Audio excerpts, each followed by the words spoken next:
দুর্গাপুরে বিশ্ব স্বাস্থ্য দিবস আজ যথাযথ গুরুত্ব ছাড়াই পালিত হয়েছে। দিনটি উপলক্ষে উপজেলা স্বাস্থ্য কমপ্লেক্সের উদ্যোগে একটি সংক্ষিপ্ত অভ্যন্তরীণ র্যালি এবং একটি সংক্ষিপ্ত আলোচনা সভা অনুষ্ঠিত হয়।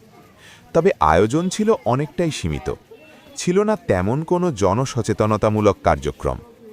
অনুষ্ঠানে উপস্থিত ছিলেন স্থানীয় স্বাস্থ্য বিভাগের কর্মকর্তা ও কয়েকজন এনজিও কর্মী।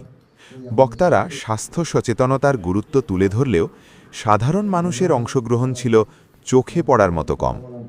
এলাকাবাসীর অভিযোগ, বিশ্ব স্বাস্থ্য দিবসের মতো গুরুত্বপূর্ণ একটি দিন আরও ব্যাপকভাবে পালন করা উচিত ছিল। বিশেষ করে স্বাস্থ্যসেবা ও সচেতনতা বৃদ্ধিতে কার্যকর উদ্যোগের অভাব নিয়ে হতাশা প্রকাশ করেন তারা। উল্লেখ্য, প্রতি বছর ৭ এপ্রিল বিশ্বব্যাপী পালিত হয় বিশ্ব স্বাস্থ্য দিবস। তবে দুর্গাপুরে এবারের আয়োজন ছিল অনেকটাই আনুষ্ঠানিকতায় সীমাবদ্ধ।